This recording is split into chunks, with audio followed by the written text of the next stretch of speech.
Muda, cantik, dan pintar. Itulah gambar sosok perempuan bernama Endang Wasyati Wirono, pemilik usaha agen properti terbesar di Palembang dan beberapa usaha kuliner lainnya. Di usianya yang masih 19 tahun, Endang muda sudah mulai bekerja di salah satu bank swasta.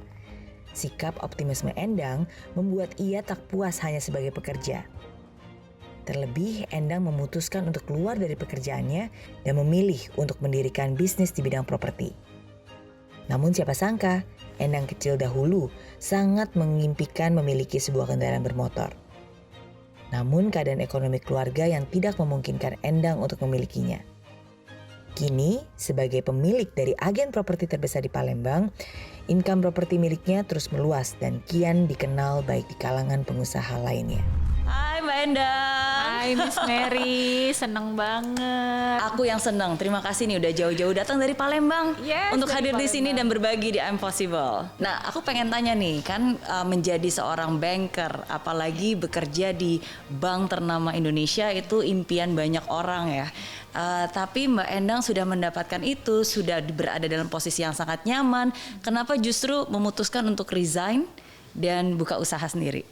Dari kecil gitu ya, kalau mungkin ditanya cita-citanya pengen jadi apa, seperti itu ya, pengennya jadi wira swasta, pengennya jadi bos, seperti itu. Jadi di waktu itu, waktu saya 2009 kerja, usia 19 tahun, ya kerja di bawah tekanan seperti itu ya, bukan bekerja di bawah tekanan, artinya kan saya employee seperti itu, walaupun seperti apapun tetap saya statusnya adalah karyawan seperti itu. Nah, seiring berjalannya waktu, ya saya ngerasa bahwa saya ingin belajar sesuatu yang lebih, saya ingin mengeksplor kemampuan saya yang lebih seperti itu, dan memang kalau bicara ingin berbuat lebih, ya artinya mungkin saya harus punya satu organisasi yang lebih besar yang saya pimpin, dan akhirnya mungkin saya bisa bermanfaat lah untuk tim yang ada di organisasi perusahaan saya tersebut, seperti itu. Tapi kan pada awalnya nih ketika akhirnya bisa bekerja di sebuah bank swasta ternama di Indonesia, itu pun kan juga sebenarnya sudah melebihi ekspektasi di awal, karena saya masih ingat banget Mbak Endang pernah cerita bahwa dulu aja pikirnya ya udah sekolahnya SMK aja deh, biar begitu sudah lulus ya udah bisa langsung kerja. Maksudnya nggak harus sampai tinggi-tinggi banget gitu. Saya dulu kerja di bank itu juga sudah sangat berterima kasih sekali sama Tuhan gitu ya, udah dikasih satu kesempatan yang memang semua orang impikan gitu kan, keren jadi pegawai bank. Dan dulu cita-cita ibu saya itu pengennya tuh anaknya tuh pakai sepatu tinggi, high heels yang ada bunyinya kalau jalan tuh cetok cetok cetok cetok gitu ya. So simple ya impian orang tua gitu, dan itu tercapai ketika saya kerja di bank. Cuma ya tadi balik lagi ke impian, dan masa kecil saya kan juga kami berasal dari keluarga yang sederhana seperti itu ya. Jadi bisa dibilang juga sangat tough saat itu ya. Dari kecil kami dibiasakan untuk bisa mandiri, kemudian juga ngebantu orang tua yang mereka notabene adalah petani seperti itu kan. Petani apa dulu orang tua? Bapak saya petani, kita punya sawah, terus kita juga ada karet. Ya karena skalanya kecil ya kita sadap sendiri seperti itu. Jadi mungkin ini balik lagi cerita tentang turning point ya seperti itu. Jadi saya ngerasa bahwa titik balik saya dulu, saya waktu kecil itu ngebantuin ibu saya masih SD, itu saya nyadap karet. Mungkin Miss Mary pun nggak percaya gitu kalau saya pernah pegang pahat dan saya benar-benar nyadap karet seperti itu, deres karet seperti itu. Dan di depan karet itu saya ngomong waktu itu bahwa saya nggak mau gitu hidup susah gitu. Saya nggak mau, ya bukannya tidak bersyukur, tapi saya tidak mau hidup seperti ini sampai tua seperti itu ya. Dan saya juga ngerasa bahwa saya terpanggil untuk membantu orang tua saya untuk saya hidup lebih baik. Dari saat itu saya berpikir, makanya saya kalau sekolah di kampung itu terus seperti itu, mungkin saya juga aneh dulu kecil kok udah kepikiran kalau saya di sini doang saya nggak akan berkembang gitu ya. Jadi saya dari SD udah ngomong sama orang tua saya bahwa Saya SMP-nya mau di kota yang lebih besar. Jadi saya SMP pun sudah pergi dari rumah dan saya ikut Pak D saya waktu itu di satu kota, satu desa yang namanya Omangunharjo.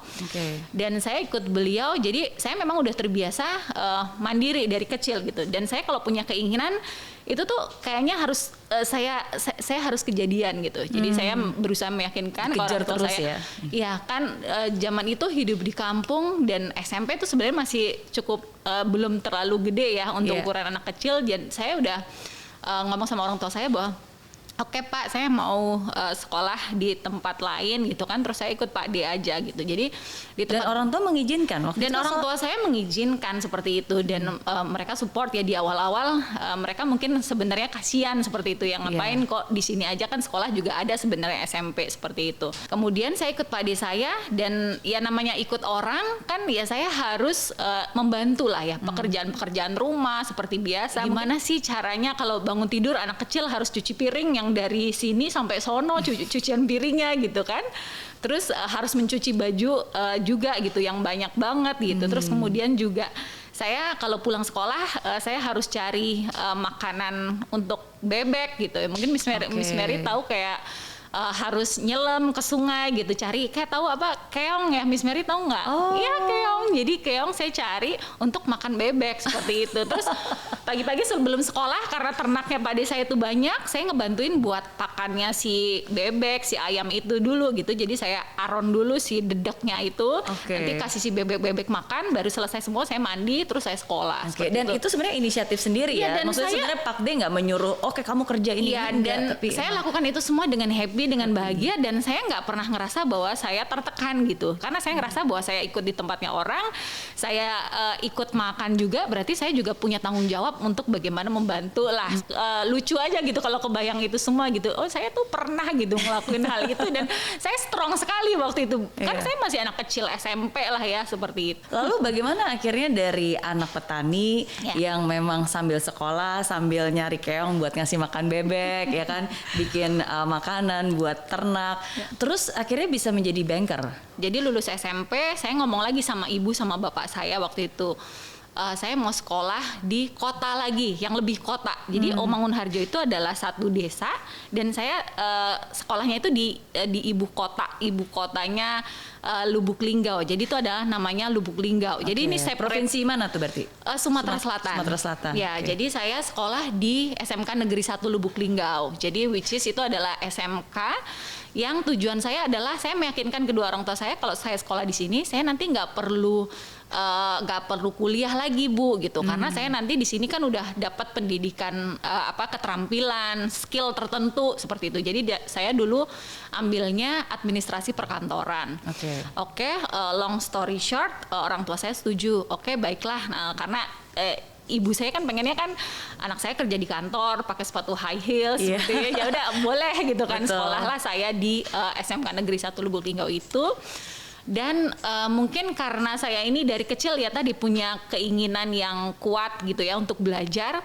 Kelas 2 SMA papa saya meninggal waktu itu. Jadi waktu itu ya mungkin ini balik lagi titik terendah saya juga, yang saya itu sangat dekat sekali dengan almarhum bapak saya. Dan saat itu saya ngerasa bahwa dunia itu runtuh seperti itu ya. Sampai mungkin hampir 3 bulan saya ngerasa bahwa saya kayak kehilangan acuan hidup.